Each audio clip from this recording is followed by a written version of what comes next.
आपका जो माहौल है, किसी भी इंसान का जो इन्वायरमेंट है, जिसे हम एटमॉस्फेयर कहते हैं, जिसे हम माहौल कहते हैं, उसको कभी भी आपने इजाज़त नहीं देनी कि वो आपके फ्यूचर का तयन कर सके अगर वो माहौल हौसला शिकनी वाला है। ये इजाज़त, ये पावर ऑफ चॉइस आपके पास है।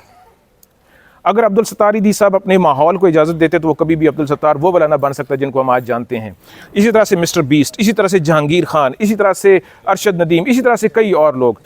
12 या 13 साल की उम्र में जहांगीर खान को डॉक्टर्स ने मना कर दिया था, उनकी हार्निया के ऑपरेशन हुए 12 या 13 साल के थे, और डॉक्टर्स ने यह कहा कि आपने कोई ऐसा काम नहीं करना कि जिसमें फिजिकल एक्टिविटी हो, यानी उछल कूद हो, दौड़ हो। और स्क्वाश का फील्ड, ये स्पोर्ट जो हमें पता है कि इसमें बहुत ज़्यादा फिजिकल एक्टिविटी चाहिए होती है। एक लम्हा भी प्लेयर जो है वो रिलैक्स नहीं कर सकता, उसने दौड़ना भी है, भागना भी है, जंप भी करना है, झुकना भी है बॉल को हैंडल करने के लिए।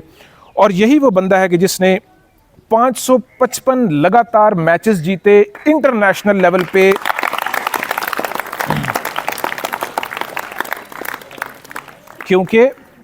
क्योंकि उसने अपने इर्द गिर्द का जो माहौल था, जो हौसला शिकनी वाला माहौल था, उसको अपने ऊपर गालिब नहीं आने दिया। वो जो इंसान की सलाहियत है, इसके बारे में याद रखना। इंसान की सलाहियत के बारे में इंतहाई मुख्तसर मैं 3 बातें आपसे अर्ज़ कर देता हूँ। नंबर 1, आपकी जो सलाहियतें हैं वो इनविजिबल हैं, उनको कोई नहीं देख सकता। नंबर 2, आपकी जो सलाहियतें हैं इनको एक्सपेंड किया जा सकता है, यानी इनको बढ़ाया जा सकता है, इनको हुनर में कन्वर्ट किया जा सकता है।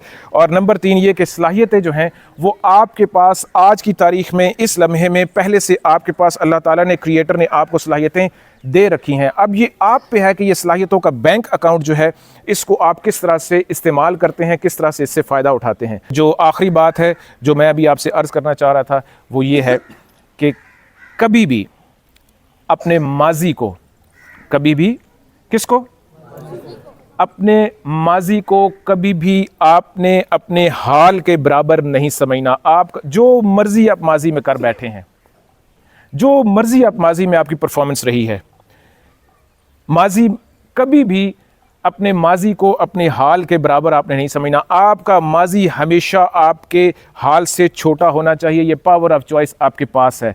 माजी में जो हो गया सो हो गया। आप आज से, अब से, इस लम्हे से एक और आगाज़ करके, नया आगाज़ करके अपनी ज़िंदगी को अपनी मर्ज़ी से संवार सकते हैं। ये 100% मुमकिन है। ये कहने की बात नहीं है, ये महज हवा में ये बात नहीं है। हम आपके सामने ज़िंदा मिसाल हैं। मैंने जिस स्कूल से आगाज़ किया था, आप लोग टाट पे बैठे हुए हैं, हमारे पास स्टार्ट नहीं होता था। जिस स्कूल से मैंने आगाज़ किया था, हम मिट्टी पे, रेत पे बैठते थे क्योंकि इतने वसाइल नहीं थे। और वहाँ पे वो दूर दराज का गांव का एक स्कूल था। आगाज़ इम्पॉर्टेंट नहीं है, आप जहाँ पे पहुँच गए हैं, जहाँ से आगे आप किस तरफ जा सकते हैं, ये चॉइस आपके पास है। ये पावर ऑफ चॉइस आपके पास है। बच्चों, कोई भी स्टूडेंट जो मेहनत करके सिर्फ 1% भी अगर अपने मार्क्स बढ़ा ले, सिर्फ 1% भी अगर उसके मार्क्स पहले से बेहतर हो जाएं, तो इसका मतलब यह है कि वो 1% की जो इम्प्रूवमेंट है, वो गुंजाइश उसके अंदर सलाहियतों की सूरत में मौजूद थी। वो सलाहियत, वो पोटेंशियल, वो टैलेंट, वो पैदाइशी कुव्वत, वो उस बच्चे के अंदर मौजूद थी और आपके अंदर वो मौजूद है। इस पे आपने सोचना है कि वो 1% जो उसने इंक्रीज़ किया है, 2%, 5%, 6% जो उसने अपना रिज़ल्ट इंप्रूव किया है, ये किस वजह से है। उसने जायज़ तरीक़ों से मेहनत करके अगर वो परफॉर्मेंस दी है, वो रिज़ल्ट हासिल किए हैं, तो वो सिर्फ़ और सिर्फ एक वजह से है कि वो उस सलाहियत उसके अंदर मौजूद थी। तो अपनी सलाहियतों को इस तरह से पहचाना जा सकता है, अपनी हौसला अफजाई यूँ की जा सकती है।